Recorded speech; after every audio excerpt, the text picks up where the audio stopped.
Hypothesis, Hermione Granger. April 8th, 1992, 6:53 p.m. Meanwhile, in the Great Hall of Hogwarts, as the students who didn't have secret meetings with the headmaster bustled about their dinner around 4 huge tables. "It's funny," Dean Thomas said thoughtfully. "I didn't believe the General when he said that what we learned would change us forever, and we'd never be able to return to a normal life afterward. Once we knew, once we saw what he could see." "I know," said Seamus Finnegan. "I thought it was just a joke too. Like, everything else General Chaos ever said, ever." "But now," Dean said sadly, "we can't go back, can we? It'd be like going back to a Muggle school after having been to Hogwarts. We've just got to stay around each other.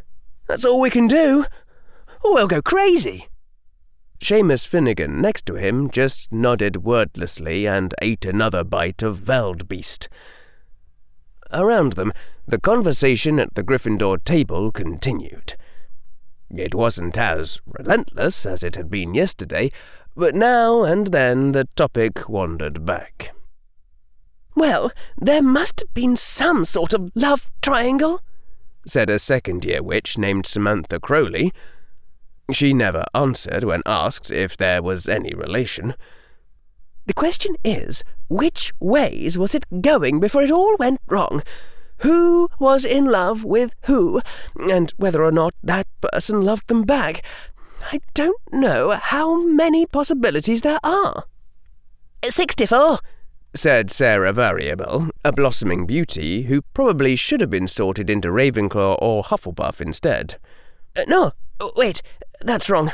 I mean, if nobody loved Malfoy and Malfoy didn't love anyone, then he wouldn't really be part of the love triangle. This is going to take arithmancy. Could you all wait 2 minutes? I, for one, think it's perfectly clear that Granger is Potter's Moirail, and that Potter was auspicing between Malfoy and Granger." The witch who'd spoken nodded with the self-satisfaction of someone who'd just precisely nailed down a complicated issue. "Those aren't even words," objected a young wizard. "You're just making them up as you go." "Sometimes you can't describe a thing using real words." "It's so sad," said Charisse Nazarin, who actually had tears in her eyes. They were just so obviously meant to be together." "You mean Potter and Malfoy?" said a second year named Colleen Johnson. "I know. Their families hated each other so much there was no way they couldn't fall in love." "No, I mean all 3 of them," said Charisse. This produced a brief pause in the huddled conversation. Dean Thomas was quietly choking on his lemonade, trying not to make any sounds as it trickled out of his mouth and soaked into his shirt. "Wow," said a dark-haired witch by the name of Nancy Hua. "That's really sophisticated of you, Charisse." "Look, you all, we need to keep this realistic," said Eloise Rosen, a tall witch who'd been general of an army and hence spoke with an air of authority. "We know, because she kissed him, that Granger was in love with Potter. So the only reason she'd try to kill Malfoy is if she knew that she was losing Potter to him. There's no need to make it all sound so complicated. You're all acting like this is a play instead of real life." "But even if Granger was in love, it's still funny that she'd just snap like that," said Chloe, whose black robes combined with her night-black skin to make her look like a darkened silhouette. "I don't know. I think maybe there's more to this than just a romance novel gone wrong. I think maybe most people haven't got any idea at all what's going on." "Yes, thank you," burst out Dean Thomas. "Look, Don't you realise? Like Harry Potter told us all, if you didn't predict that something would happen, if it took you completely by surprise, then what you believed about the world when you didn't see it coming isn't enough to explain. Dean's voice trailed off as he saw that nobody was listening. It's completely hopeless, isn't it? You hadn't figured that out yet, said Lavender Brown, who was sitting across the table from her two fellow former chaotics. How did you ever make lieutenant? Oh, you two be quiet, Cherise snapped at them. It's obvious you both want the three of them for yourselves. I mean it, Chloe said. What if what's really going on is different from all the, normal things that all the ordinary people are talking about? What if somebody made Granger do what she did, just like Potter was trying to tell everyone? I think Chloe's right, said a foreign-looking boy wizard who always introduced himself as Adrian Turnipseed, though his parents had actually named him Mad Drongo. I think this whole time there's been... Adrian lowered his voice ominously. A hidden hand. Adrian raised his voice again. Shaping all that's happened. One person who's been behind everything from the beginning. And I don't mean Professor Snape either. You don't mean... gasped Sarah. Yes, Adrian said. The real one behind it all is Tracy Davis. That's what I think too, Chloe said. After all, she glanced around rapidly. Ever since that thing with the bullies and the ceiling, even the trees in the forest around Hogwarts look like they're shaking, like they're afraid. Seamus Finnegan was frowning thoughtfully. I think I see where Harry gets his, from, Seamus said, lowering his voice so that only Lavender and Dean could hear. Oh, I totally know what you mean, Lavender said. She didn't bother to lower her own voice. It's a wonder he didn't crack and just start killing everyone ages ago. Personally, Dean said, also in a quieter voice, I'd say the really scary part is that could have been us. Yeah, said Lavender. It's a good thing we're all perfectly sane now. Dean and Seamus nodded solemnly. Hypothesis. GL. April 8th, 1992, 8:08 p.m.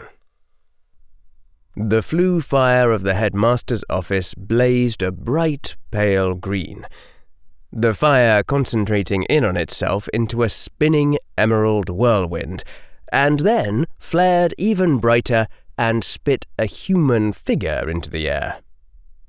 There was a blur of motion as the resolving figure snapped up a wand, smoothly spinning with the flue's momentum like a ballet dance step so that his firing arc covered the entire 360-degree arc of the room.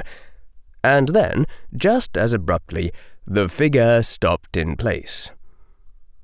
In the first instant that Harry saw that man, before Harry even took in the eye, he noticed the scars on the hands, the scars on the face, like the man had been burned and cut over his entire body, though only the man's hands and face were visible of all his flesh. The rest of the man's body was hidden, encased not in robes, but in leather that looked more like armor than clothing, dark grey leather, matching the man's mess of greyed hair. The next thing that Harry's vision comprehended was the brilliant blue eye occupying the right side of the man's face. One part of Harry's mind realized that the person whom Professor McGonagall had named Mad-Eye Moody was the same as the one Dumbledore had called Alistair, within the memory Dumbledore had shown Harry. An image from before whatever event had scarred every inch of the man's body and taken a chunk out of his nose. And another part of his mind noticed the jolt of adrenaline. Harry had drawn his wand in sheer reflex when the man had spun out of the flue like that. There'd been something about it that felt like ambush. Harry's hand had already started to level his wand for a somnium before he'd managed to stop himself. Even now, the armoured man was holding his wand level, not pointed at any particular person, but covering the whole room, and that wand was already in perfect line with his eyes, like a soldier sighting down a gun. There was a danger in the man's stance and the set of his boots, danger in the leather armour he wore, and danger in that bright blue eye. When the scarred man spoke, addressing the headmaster, his voice was edged. I suppose you think this room is secure? There are only friends here, Dumbledore said. The man's head jerked toward Harry. That include him? If Harry Potter is not our friend, Dumbledore said gravely, then we are all certainly doomed, so we may as well assume that he is. The man's wand stayed level, not quite pointing at Harry. By almost drew on me just then. Harry said. He noticed that his hand was still tightly holding the wand, and consciously relaxed his hand and dropped it back to his side. Sorry about that. You looked a bit combat ready. The scarred man's wand moved slightly away from where it had almost pointed at Harry, though it didn't lower, and the man let out a short bark of laughter. Ha! Constant vigilance, lad, said the man. It's not paranoia if they really are out to get you. Harry recited the proverb. The man turned fully toward Harry, and insofar as Harry could read any expression on the scarred face, the man now looked interested. Dumbledore's eyes had regained some of that brilliant twinkle that they'd had before the Azkaban breakout. A smile beneath his silver moustache, as though that smile had never left. Harry, this is Alistair Moody, called also Mad Eye, who will command the Order of the Phoenix after me, if anything should happen to me, that is. Alistair, this is Harry Potter. I have every hope the two of you shall get along fantastically. I've heard a good deal about you, boy, said Mad-Eye Moody. His one dark, natural eye stayed fixed on Harry, while the point of brilliant blue spun frantically, seeming to rotate all the way around within its socket. Not all of it good. Heard they're calling you the Dementor Spooker in the department. After some consideration, Harry decided to reply with a knowing smile. How'd you pull off that one, boy? The man said softly. Now his blue eye was fixed on Harry as well. I had a little chat with one of the Irish who escorted the Dementor there from Azkaban. Beth Martin said it came straight from the pit, and no one gave it any special instructions along the way. Of course, she could be lying. There wasn't any sneaky trick to that one, Harry said. I just did it the hard way. Of course, I could also be lying. Dumbledore was leaning back in his chair, chuckling in the background, like he was just another device in the headmaster's office, and that was the sound he made. The scarred man turned back to face the headmaster, though his wand stayed pointed low and in Harry's general direction. When he spoke, his voice was gruff and businesslike. I have a lead on a recent host of Voldies. You're certain his shade is in Hogwarts now?" "Not certain," Dumbledore began. "Say what?" Harry interrupted. After having nearly concluded that the Dark Lord didn't exist, it was a shock to hear it being discussed that matter-of-factly. "Voldy's host," Moody said shortly. "The one he possessed before he took over Granger." "If the tales speak true," Dumbledore said, "there is some device of power which binds Voldemort's shade to this world, and by that means he may bargain with a host for possession of their body, conferring on them some portion of his power and his pride." "So, the obvious question is who gained too much power too quickly?" Moody said abruptly. "And it turns out that there is a fellow who's gone and banished the Bandon Banshee, taken an entire rogue vampire clan in Asia, tracked down the Wagga Wagga werewolf, and exterminated a pack of ghouls using a tea strainer.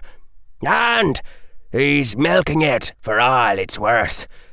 There's been talk of the Order of Merlin. Seems to have turned into a charmer and a politician, not just a powerful wizard." "Dear me," murmured Dumbledore. "Are you certain that he is not relying on his own skills?" "Checked his grades," Moody said. "Record shows Gilderoy Lockhart received a troll in his defence OWLs. Didn't bother with the NEWT. Just the sort of sucker to take the deal Voldy was offering."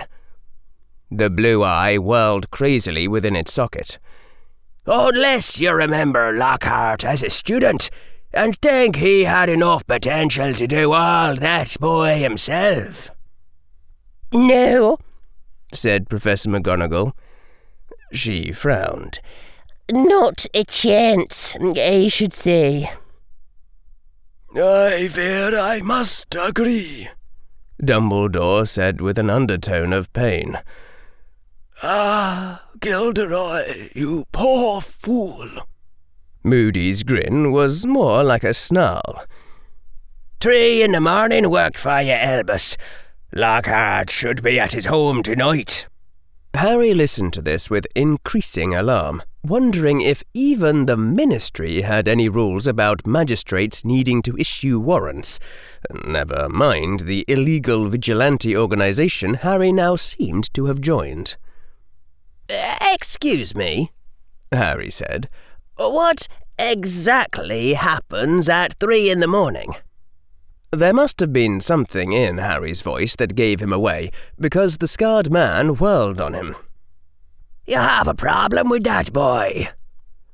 Harry paused, trying to figure out how to phrase this to a stranger. "You want to take him down yourself?" pressed the scarred man. "Get revenge for your parents, eh?" No," Harry said as politely as he could. "Honestly, look, if we knew for certain he was a willing host for you-know-who, that's one thing. But if we're not sure, and you're heading off to kill him—" "Kill?" Mad-Eye Moody snorted. "It's what's locked up in his head." Moody tapped his forehead. "That we need from him, boy. If we're lucky, Voldy can't wipe the sucker's memories as easy as in his living days, and Lockhart will remember what the Horcrux looks like."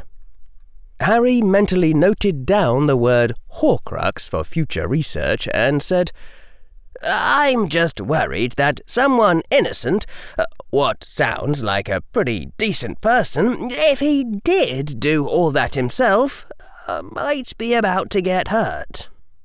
"Horrors hurt people," the scarred man said shortly. "Bad people, if you're lucky. Some days you won't be lucky, and that's all there is to it. Just remember, dark wizards hurt a lot more people than we do." Harry took a deep breath. Can you at least try not to hurt this person, in case he's not? What is a first year doing in this room, Elvis? Demanded the scarred man, now whirling to face the headmaster. And don't tell me it's for what he did when he was a baby. Harry Potter is not an ordinary first year, the headmaster said quietly. He has already accomplished feats impossible enough to shock even me, Alistair. He is the only intellect in the Order which might someday match that of Voldemort himself, as you or I never could. The scarred man leaned over the headmaster's desk. He's a liability. Naive. Doesn't know a bloody thing about what war's like. I want him out of here, and all his memories of the Order wiped before one of Voldy's servants plucks them straight out of his mind. I'm an Occlumans, actually. Mad-Eye Moody directed a narrow look at the headmaster, who nodded. And then the scarred man turned to face Harry, their gazes meeting. The sudden fury of the legilimency attack almost made Harry fall off his chair, as a blade of white-hot steel cut into the imaginary person at the forefront of his mind. Harry hadn't had a chance to practice since Mr. Bester's training, and Harry very nearly lost his grip on the imaginary person the back of his mind was pretending to be, as that person's world turned into searing lava and a furious probe of questions. Harry almost lost his grip on only pretending to hallucinate, only pretending to be the imaginary person that was screaming in shock and pain as the legilimency tore apart his sanity and reshaped him to believe that he was on fire. Harry managed to break eye contact, dropping his eyes to Moody's chin. You're out of practice, boy, Moody said. Harry wasn't looking at the man's face, but his voice was deadly grim. And I'll warn you of this, but once. Voldy isn't like any other legilimens in recorded history. He doesn't need to look you in the eyes, and if your shields are that rusty, he'd creep in so softly you'd never notice a thing. Duly noted, Harry said to the scarred chin. Harry was more shaken than he'd have admitted. Mr. Bester hadn't been anywhere near that powerful, and had never tested Harry like that. Pretending to be someone hurting that much had... Harry couldn't find words for describing what it felt like to contain an imaginary person in that much pain, but it hadn't been normal. Do I get any credit for being an Occlumans in the first place? So, you're thinking you're all grown up already, eh? Look me in the eyes. Harry strengthened his shields and looked once more into the dark grey eye and the brilliant blue. Ever watched someone die? Asked Mad-Eye Moody. My parents, Harry said evenly. I recovered the memory in January when I went in front of a Dementor to learn the Patronus charm. I remember you-know-whose voice. A chill went through Harry's body, his wand twitching in his hand. My main tactical report is that you-know-who could speak the killing curse in less than half a second, but you probably already knew that. There was a gasp from Professor McGonagall's direction, and Severus's face had tightened. All right, Mad-Eye Moody said softly. A strange thin grin twisted up the lips within the scarred face. I'll make you the same offer I'd make to any trainee horror. Land one touch on me, boy. One hit, one spell, and I'll concede your right to talk back to me. Alistair! Exclaimed Professor McGonagall's voice. Surely that's an unreasonable test. Mr. Potter, whatever his other merits, does not have 100 years of fighting experience. Harry's eyes made a lightning dart around the room, passing over the peculiar devices, glancing past Dumbledore and Severus and the Sorting Hat, settling briefly here and there. Harry couldn't see Professor McGonagall from where he was, but that didn't matter. There was only one device he'd really wanted to look at, and the point of all the other glances had just been to conceal which one. "All right," Harry said, and hopped off his chair, ignoring Professor McGonagall's inhalation and the Potion Master's snort of disbelief. Dumbledore's eyebrows had lifted, and Moody was grinning like a tiger. "Be sure to wake me up in 40 minutes if he does get me." Harry settled into a duelist's starting stance, his wand held low. "Let's go, then!" Harry opened his eyes, his head feeling like it had been stuffed with cotton wool. Everyone else was gone from the headmaster's office. The flue fire dimmed, only Dumbledore still waiting behind the desk. "Hello, Harry," the headmaster said quietly. "I didn't even see him move," Harry marvelled, muscles creaking as he sat up. "You were standing 2 paces away from Alistair Moody," said Dumbledore, "and you took your eye off his wand." Harry nodded as he took the cloak of invisibility out of his pouch. "I mean, I was taking the dueling stance so that he'd think I was a standard idiot and underestimate me. But I have to admit, that was impressive." "So, you planned it all along, Harry?" Dumbledore said. "Of course," Harry said. "Note how I'm doing this as soon as I wake up, rather than pausing to think of it." Harry drew the hood of the cloak over his head and glanced back up at the wall clock he'd surreptitiously glanced at earlier. It had then shown around 23 minutes after 8, and now it was 5 minutes after 9. Minerva stared as the boy put himself into the dueling stance, his wand held low. For a second, Minerva wondered if Harry might possibly... No, that was completely ridiculous. It was Mad-Eye Moody, and that was beyond impossible. Of course, that was what she'd thought about his partial transfiguration, too. "Let's go, then," Harry said, and fell over. Severus gave a single chuckle. "Mr. Potter has his points, I must confess," the Potions Master said, "though I would never say it while he was awake, and if you repeat the words, I shall deny them, for the boy's ego is quite large enough already. Mr. Potter does have his points, Mad-Eye, but dueling is not among them."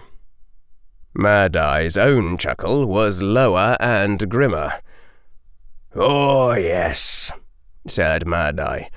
"Only fools duel, standing like that and waiting for me to attack. What was the boy thinking? Why, I ought to give him a scar to remember this occasion." "Alistair!" barked Albus just as she cried, Stop! Severus dashed forward and Mad-Eye Moody deliberately levelled his wand on Harry Potter's body. Stupefy!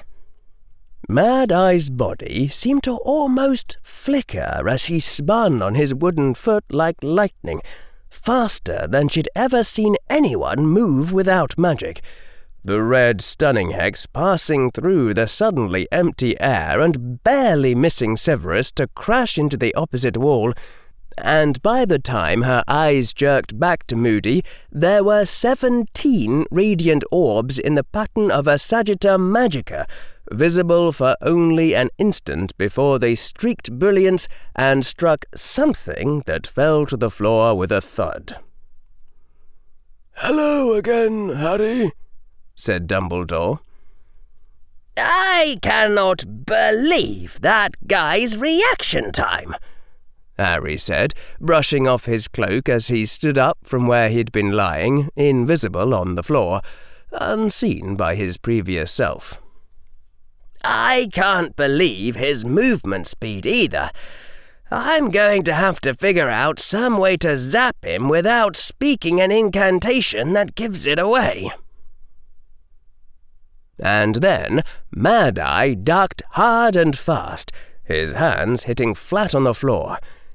She almost didn't see the 2 tiny white threads passing through the space he'd been in, but her eyes went to the blue spark when the threads impacted on one of the headmaster's devices, and by the time she managed to turn her eyes back, Mad-Eye had spun smoothly up to his feet, his wand was dancing unseeably fast, and there was another thudding sound.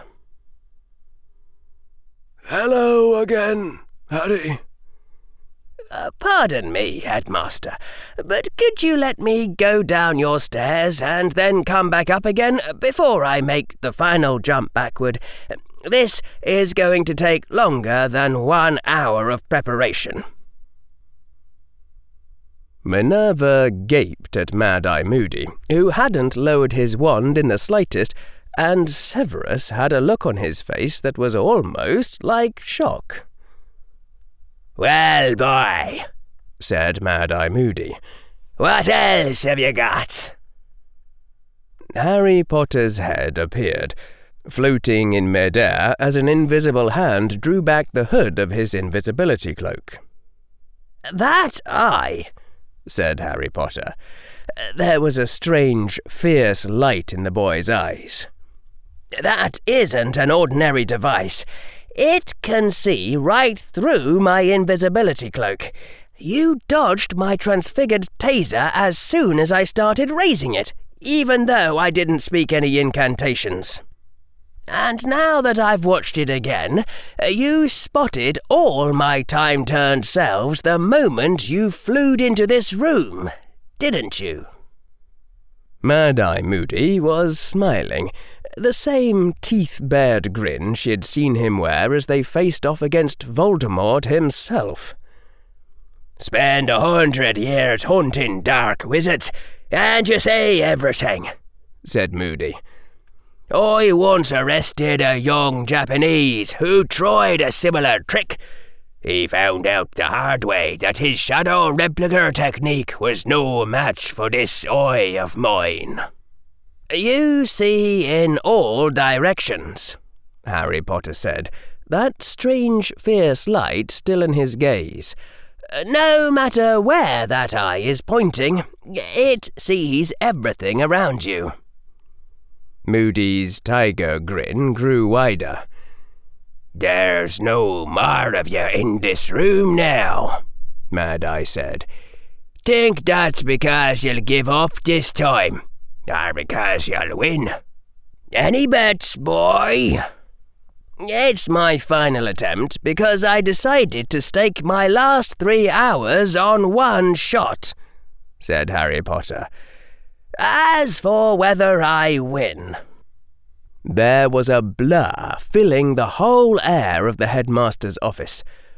Mad-Eye Moody leapt to one side with blinding speed, and an instant later Harry's head darted backward as he cried, "Stupefy!"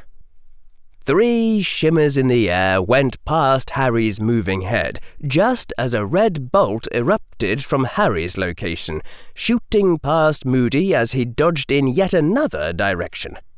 If she'd blinked, she'd have missed it, the red bolt making an angled turn in midair and slamming into Moody's ear.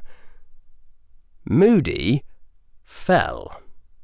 Harry Potter's floating head dropped to the height of a first year on their hands and knees, then dropped further to the ground, his face showing sudden exhaustion.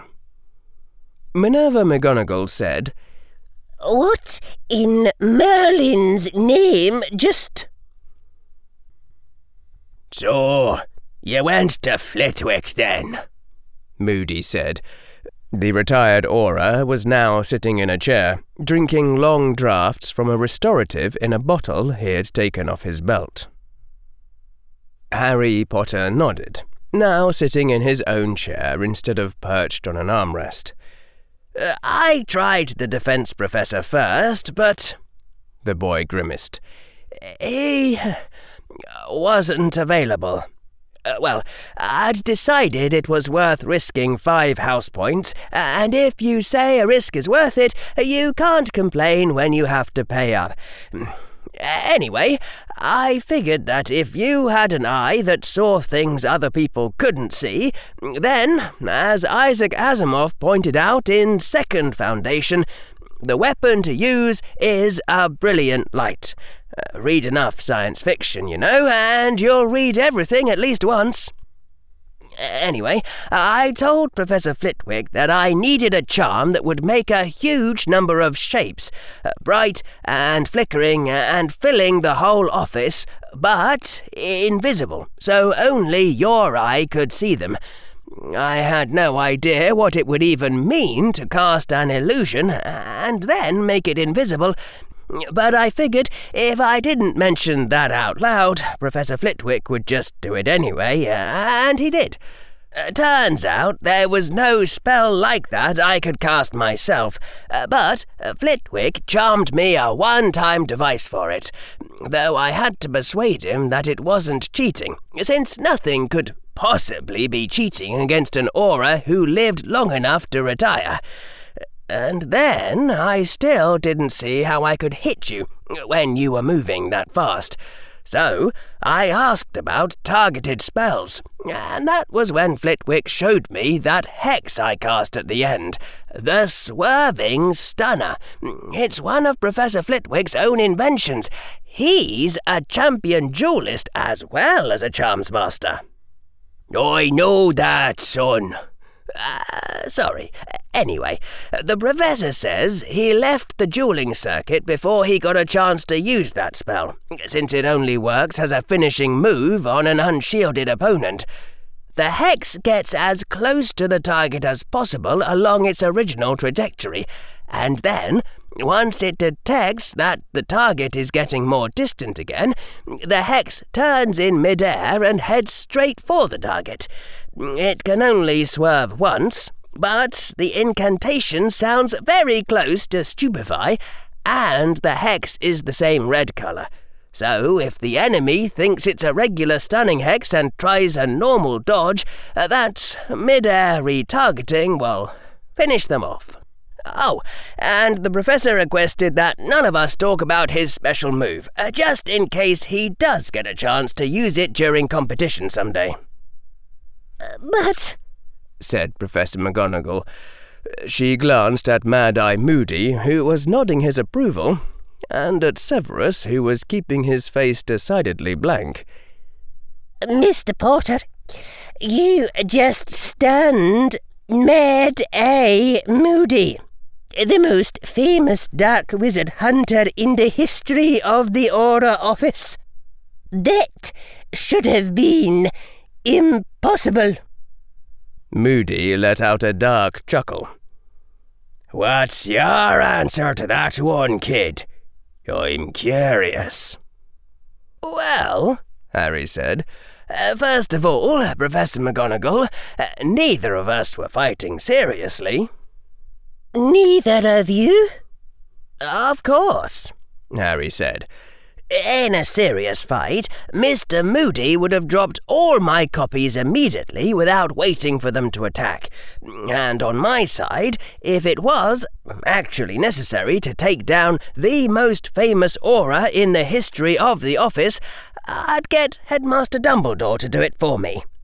And beyond that, since that wasn't a real fight... Harry paused. How can I put this? Wizards are used to duels where people fight back and forth with spells for a while. But if two muggles with guns stand in a small room and fire bullets at each other, then whoever hits first wins. And if one of them is deliberately missing his shots, giving the other person one chance after another, like Mr. Moody gave me one chance after another, well, you'd have to be pretty pathetic to lose. Oh, not that pathetic, Moody said with a slightly threatening grin. Harry didn't seem to notice. You might say that Mr. Moody was testing me to see if I would try to fight him or try to win.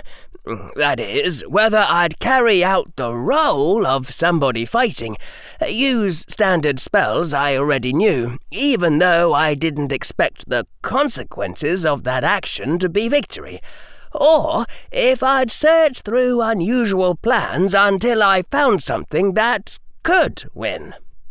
Like the difference between a student who sits in class because that's what students do, versus a student who cares enough to ask themselves what it takes to actually learn a piece of material, and practices however necessary. You see, Professor McGonagall? When you look at it that way, realise that Mr. Moody was giving me chances and that I shouldn't attack in the first place unless I think I can win. Then I don't come out looking so well, since it actually took me 3 tries to get him. Plus, like I said, in a real fight, Mr. Moody could have turned himself invisible or put up shields. Don't go relying too much on shields, boy, Mad-Eye Moody said. The leather-clad aura took another sip from his restorative flask. What you learn in your first year at the academy doesn't stay true forever. Not against the strongest dark wizards. Every shield ever made, there's some curse that goes straight through it, if you're not quick enough to cast the counter. And there's one curse that goes through everything, and it's a curse any Death Eater will use. Harry Potter nodded gravely. Right, some spells are impossible to block. I'll remember that in case anyone casts the killing curse at me. Again. That kind of cleverness gets people killed, boy, and don't you forget it. A sad-sounding sigh from the boy who lived. I know. Sorry. So, son, you had something to say about when Albus and I go after Lockhart. Harry opened his mouth, then paused. I won't tell you how to run a war, the boy who lived said eventually. I don't have any experience at that. All I know is that there are consequences. Please, be advised that my own assessment is that Lockhart is probably innocent, so if you can avoid hurting him without too much risk... The boy shrugged. I don't know the cost. Just, please, if you can, be careful not to hurt him if he's innocent. If I can, said Moody. And you're aiming to look through his mind for evidence about the Dark Lord, aren't you? I don't know what the rules are in magical Britain about admissible evidence, but everyone's always guilty of breaking some law or another. There's just too many laws. So, if it's not about the Dark Lord, don't turn him into the Ministry. Just obliviate him and go. Okay? Moody frowned. Son, nobody gains power that fast without being up to something. Then leave it for the ordinary auras, if and when they find evidence the ordinary way. Please, Mr. Moody, call it a quirk of my Muggle upbringing, but if it's not about the war, I don't want us to be the evil police who break into people's houses in the middle of the night, rummage through their minds, and send them off to Azkaban. I don't see the sense of it, son, but I suppose I could do you the favour. Is there aught else, Alistair? Inquired Albus. Yes, said Moody. About that defence professor of yours.